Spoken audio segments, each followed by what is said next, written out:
টপ-10 টি-টোয়েন্টিতে দ্বিতীয় জয়ের দেখা পেয়েছে বাংলাদেশ। নর্দার্ন টেরিটরির বিপক্ষে ২২ রানের জয় পেয়েছে কাজী নুরুল হাসান সোহানের নেতৃত্বাধীন বাংলাদেশ। টুর্নামেন্টে এটি বাংলাদেশের দ্বিতীয় জয়। নর্দার্ন টেরিটরির বিপক্ষে টসে হেরে ব্যাটিংয়ে যায় বাংলাদেশ দল। ব্যাটিংয়ে নেমে ১৭২ রানের সংগ্রহ পেয়েছে নুরুল হাসান সোহানের দল। ব্যাট হাতে ওপেনিংয়ে জিশান আলম ও নাঈম শেখের ৫৫ রানের জুটি বাংলাদেশকে এগিয়ে দিয়েছে সে সময়।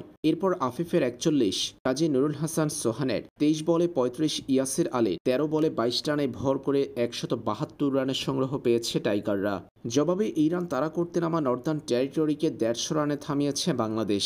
বাংলাদেশের ২২ রানের চমৎকার জয়ে বল হাতে বড় ভূমিকা রেখেছেন হাসান মাহমুদ। ইকোনমিক্যাল বোলিংয়ের পাশাপাশি ২টা উইকেট পেয়েছেন এই পেসার। এছাড়াও রিপন মণ্ডল পেয়েছেন ১টি রকিবুল পেয়েছেন ২টি উইকেটের দেখা। এই জয়ের মধ্য দিয়ে সেমিতে যাওয়ার পথটা এখনও বাঁচিয়ে রেখেছে বাংলাদেশ এ দল। টপ-10 টি-টোয়েন্টির পয়েন্ট টেবিলে এই জয়ের পর বাংলাদেশের অবস্থান সপ্তম। লিগ পর্বে এখন পর্যন্ত ৪টা ম্যাচ খেলেছে টাইগাররা। সেই ৪ ম্যাচে বাংলাদেশের জয় ২টাতে, পয়েন্ট অর্জন ৪ পয়েন্ট। নেট রান রেটের হিসেবে তাকালে -0.56 বাংলাদেশের নেট রান রেট। লিগ পর্বে বাংলাদেশের হাতে এখনও ২টা ম্যাচ বাকি আছে। শেষ ২ ম্যাচের ২টাতেই যদি বাংলাদেশ জয় পায় সেই ক্ষেত্রে বাংলাদেশের পয়েন্ট দাঁড়াবে ৮। তবেই টপ-10 টি-টোয়েন্টির সেমিতে যেতে পারবে বাংলাদেশ। তাই এই জয়ের মধ্য দিয়ে নিজেদের আশা বাঁচিয়ে রাখল টাইগাররা।